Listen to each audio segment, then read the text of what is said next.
brought to you by Nova शुद्ध घी। जब जब खाए दिल खुश हो जाए, सदियों का नोवा शुद्ध देसी घी, सपना स्वस्थ भारत का। आई लव घी। नमस्कार दोस्तों, क्राइम तक में आपका स्वागत है। बात करते हैं एक्ट्रेस दिशा पाटनी की। हम सबको पता है कि बरेली में उनके घर पर फायरिंग हुई, इसकी इन्वेस्टिगेशन शुरू हुई और अब इस मामले में एक बड़ा अपडेट सामने आया। हमने देखा कल किस तरह से गाजियाबाद में यूपीएसटीएफ ने और दिल्ली पुलिस की स्पेशल सेल ने एक एनकाउंटर किया, 2 आरोपियों को ढेर कर दिया। अब सवाल यह उठता है कि यह दरअसल मसले की शुरुआत कैसे हुई थी। हम सबको पता है कि अनिरुद्धाचार्य ने महिलाओं को लेकर आपत्तिजनक टिप्पणी की थी। इसको लेकर दिशा पाटनी की जो बहन है खुशबू, उन्होंने भी कमेंट किया और उसके बाद ये फायरिंग हुई उनके घर पर। ये बरेली का वो घर है जहां पर उनकी फायरिंग हुई। उनके पिता का भी बयान सामने आया। उनके पिता डीएसपी रिटायर हुए हैं और जो उनकी बहन है वो आर्मी में है। अब सवाल ये उठता है कि इसकी जो एफआईआर कॉपी आई थी वो मैं आपको पहले बताता हूं, उसके बारे में जानकारी। एफआईआर में दिशा पाटनी के पिता ने बताया था कि बाइक पर शूटर्स आए और उन्होंने 12 तारीख की सुबह तकरीबन 3:30 बजे के आसपास पालतू कुत्तों के भौंकने की आवाज़ हुई, उनकी नींद खुली। उन्होंने बालकनी में आए तो देखा कि घर के बाहर एक बाइक थी, 2 लोग थे और एक बदमाश ने बोला मार दो इसे, और उसके बाद फायरिंग शुरू कर दी। वो कहते हैं कि मैं बालकनी में बने पिलर की आड़ में फर्श पर लेट गया और मैंने अपनी जान बचाई। 2 दिन में 2 बार हमला किया गया, इस तरह की जानकारी। 11 तारीख को भी एक वाकया हुआ था सुबह 4:30 बजे के आसपास, जिसमें ये कहा गया कि कुछ लोग इस तरह से रेकी कर रहे थे।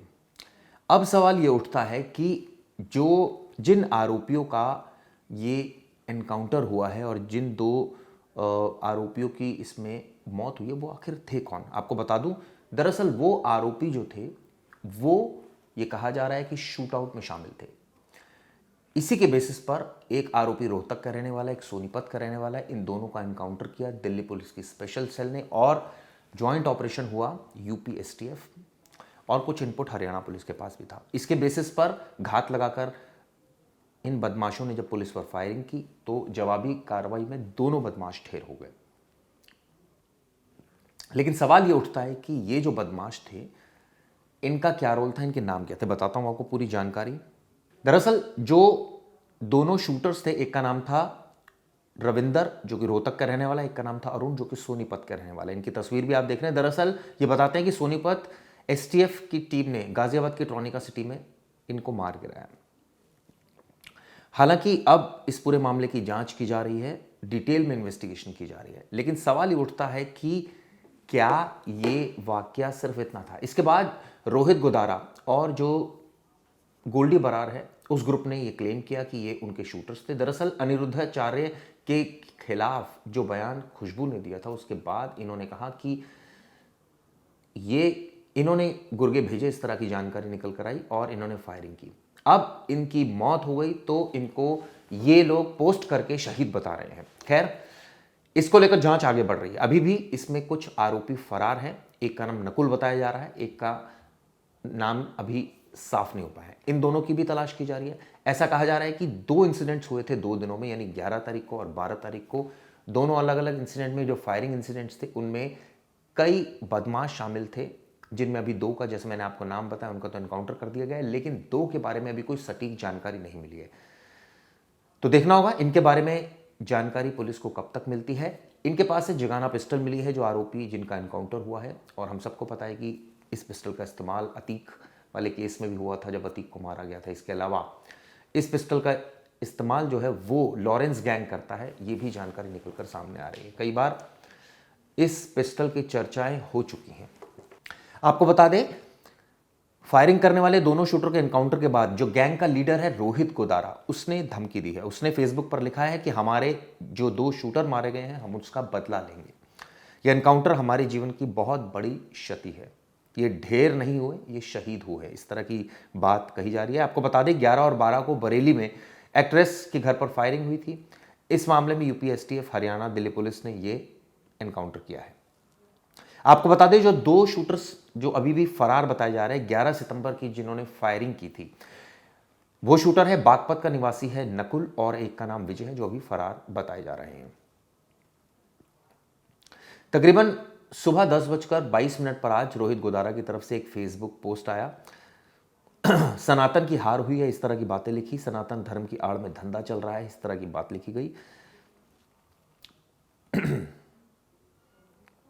इससे पहले 2 शूटर्स के एनकाउंटर के बाद अभिनेत्री के पिता ने सीएम से फोन पर बात की। कहा कि मैं सीएम सर को थैंक यू बोला और गुरुवार दोपहर मीडिया ने सवाल किया, आपका परिवार क्या अभी भी किसी तरह की दहशत महसूस कर रहा है? इस पर उन्होंने कहा कि जब यूपी में योगी और डीजीपी मेरे साथ हैं तो डरने की कोई बात नहीं है।